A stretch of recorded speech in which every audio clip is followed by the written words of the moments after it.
Welcome to This Explainer.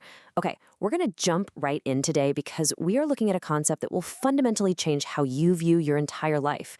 Look, I want you to just think about the most basic assumptions you make every single day. The sky is blue, water is wet, gravity keeps us on the ground. We all walk around completely convinced that you, me, and everyone else on this planet are sharing the exact same physical world. I mean, it feels like common sense, right? But what if I told you that modern neuroscience, psychology, and even physics point to something way stranger? The truth is, no two people experience reality in exactly the same way. Not because reality itself is changing, but because every single brain is building its own completely unique version of it. So ask yourself, have you ever actually seen reality? At first glance, you'd probably say, well, yeah, of course I have. I'm looking right at things now. But we kind of need to pull the rug out from under that whole idea.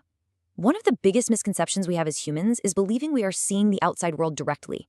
We aren't.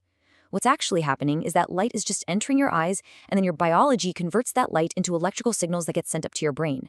It's your brain that reconstructs an image in the absolute pitch black of your skull. Everything you're experiencing right now, it's just a model built inside your head. You have never actually seen reality directly, not even once. There's this absolutely mind-bending quote from the neuroscientist Anil Seth. He describes perception as a controlled hallucination. I really want to let that sink in for a second. You are not looking through a transparent window into the universe. You are experiencing a hallucination that just happens to be tethered to the physical world outside. When we look around, we aren't seeing what is truly there. We're just seeing our brain's absolute best guess of what is there. And this whole hallucination concept, it's grounded in hard science. It's called predictive processing theory. Basically, your brain isn't just sitting there passively receiving information like a video camera. No, it is actively, constantly predicting what the world should look like. It is literally editing and filtering information before you even consciously register it. It paints the picture for you, and it only really bothers to correct itself when incoming signals strongly disagree with its prediction. So the reality you experience has already been heavily pre-edited by your own neurological hardware. Okay, moving on to section 1, the fiction of the senses, basically why your eyes are lying to you. Here is a genuinely shocking truth. Color is not a physical property. Now, I know that sounds impossible when you're staring at a bright red apple, but objects out in the universe do not actually contain red or blue or green. They simply reflect specific wavelengths of light. That red you see, it only happens inside your head. Your brain takes those invisible, completely colorless wavelengths and transforms them into your subjective experience of color. Without a brain around to interpret those waves, the universe is completely colorless. To really wrap our heads around this, let's compare human sight to animal sight. We humans transform specific wavelengths into the rainbow we're all familiar with. But take bees, for instance. They see ultraviolet light. That reveals hidden patterns on flowers that are entirely invisible to us. And dogs, they perceive a world with far fewer colors than we do. So it kind of forces us to ask the ultimate question. Who is seeing the real color? If everyone's biological hardware is built differently, maybe nobody is seeing the real world. Color only exists as an experience inside a specific nervous system. And look, it gets even more localized than just looking at different species. Think about how individual human brains alter reality. Someone with color blindness literally experiences a totally different visual world than someone without it. Or a person with tinnitus, they constantly hear a high-pitched ringing that absolutely no one else in the room can hear. Then you have people with synesthesia who might literally taste words when they hear them or see these vibrant colors when they listen to music. And for patients with schizophrenia, auditory hallucinations produce voices that feel completely indistinguishable from reality. The really crucial takeaway here is that for these individuals, these phenomena are not imaginary. They are a fundamental part of reality, exactly as their specific brain constructs it. On top of all that, your brain is aggressively editing out the glitches in your moment-to-moment reality.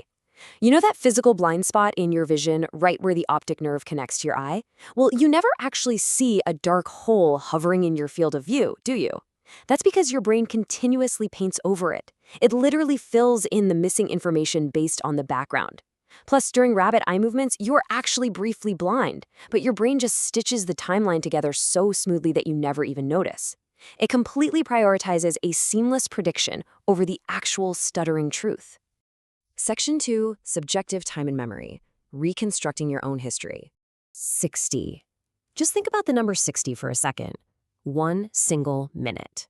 In the physical universe, a minute is a fixed, absolute measurement of time, right? But I want to ask you, How long does a single minute truly feel?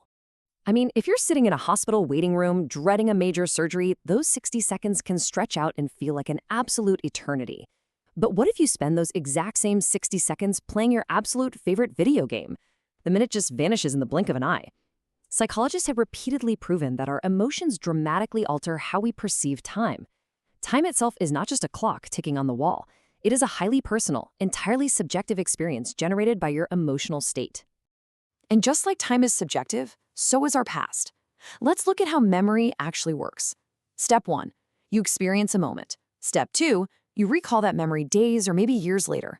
But step 3 is where everything changes. Your brain doesn't just play back a video recording. Actually, scratch that. It's more like it subtly alters and reconstructs the event every single time you remember it. This is exactly why two siblings can grow up in the exact same house and have entirely different, emotionally filtered memories of the exact same childhood event. Every time a memory is pulled up, it gets rewritten by the person you are today. Now, our beliefs also heavily shape our present reality, mostly through confirmation bias. Just imagine a political debate. We are impartially looking at two viewers watching the exact same broadcast. Viewer 1 walks away totally convinced that candidate A dominated the stage. Viewer 2 watches the exact same words and gestures, yet walks away absolutely certain that candidate B was the undisputed winner. Humans just don't observe the world objectively. We unconsciously scan our environment for any evidence that supports what we already believe, and we just edit out the rest. The result? You get two people inhabiting entirely different psychological realities, even while looking at the exact same screen. Let's look at Section 3, Algorithms and Digital Realities, the echo chambers of the modern mind. So, algorithms do not show you reality. When you open a social media app, you might kind of feel like you are getting an objective view of what is happening in the world today. But you really aren't. The algorithm has learned exactly what you like, what makes you angry, and what keeps your thumb scrolling. You are seeing a highly personalized, artificially constructed feed that is based purely on algorithmic predictions of your behavior. And the terrifying result of these algorithms, we now live in these totally fragmented digital realities. Just look at these incredibly distinct environments. One person's phone shows them a world of uplifting, purely positive news. The person sitting right next to them is seeing a relentless, terrifying feed of global disasters. Another person is locked inside an intense political echo chamber, while someone else lives in a world where it literally seems like everyone on Earth is only talking about AI developments. Millions of people are now completely isolated inside these walled-off digital realities, absolutely convinced that their customized feed represents the objective truth of the real world. Which brings us to Section 4, the ultimate question: the paradox of the human experience. The absolute most crucial point to take away from all this is simply this: reality is not a single movie that everyone sits in a giant theater and watches together. It is billions of highly personalized interpretations of the exact same physical universe.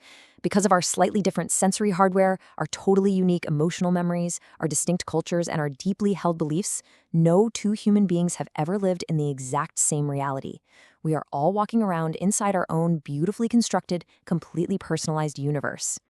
And that brings us to the final, most profound thought of all.